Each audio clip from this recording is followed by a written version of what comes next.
Episode 2 of Elsbeth begins with a group of billionaires at a space training program. Rivalry between two participants, Gavin and Neil, escalates, leading Neil to tamper with Gavin's boots, causing a blast during Gavin's centrifuge training. Meanwhile, Elsbeth encounters a former coworker in a black car who warns her that one of her clients is facing yet another divorce, reminding her of the confidentiality obligations or risk of action from her law firm. Elsbeth and her colleague Blanche arrive at the training center, where the captain and resident fire expert suggest the explosion might have been caused by a battery, as trainees weren't allowed devices in the centrifuge.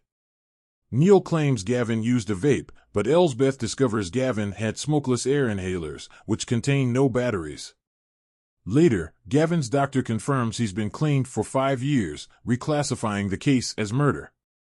Elsbeth proposes checking all the station's gadgets for a missing battery, as the center is on lockdown. Meanwhile, Neil's son, who idolized Gavin for his work in renewable energy, struggles with Gavin's death and his strained relationship with Neil. After reviewing CCTV footage, Elsbeth grows suspicious of Neil, especially upon learning how Gavin once publicly humiliated Neil at the G7 summit by calling him a snoozer for putting a delegate to sleep during a talk on paint. Neil's son also discovers Gavin's secret involvement in fracking, which complicates Neil's attempts to repair their relationship. Later, Neil hints at a potential relationship between Gavin and Morgan. Elsewhere, Blanche and Wagner find an earring in Gavin's room, suspecting a connection, but Morgan clarifies she was only interested in stock information. She reveals that Gavin wore insoles due to his height. Elsbeth suspects Neil hid the battery in Gavin's insoles as revenge for the snoozer remark, but evidence is still needed to support her theory. Elsbeth learns that Gavin's hoverboard had recently stopped working but finds it operational. The fire expert explains that batteries can work in different devices, prompting Elsbeth to search for one that had recently failed. Just then, they overhear Morgan mentioning her electric face mask stopped working. Elsbeth questions her and confirms the battery is missing. When the team removes the battery from the hoverboard, they discover a gold pin tip.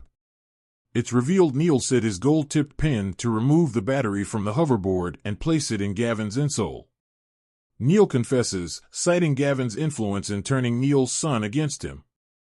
Elsbeth returns to the office, where news of a high-profile celebrity divorce case leaves her unsettled.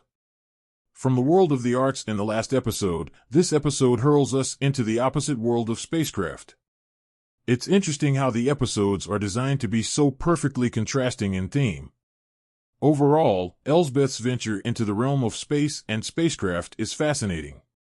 While we don't know the full details of her dealings with the divorce case from her previous job, it certainly seems challenging.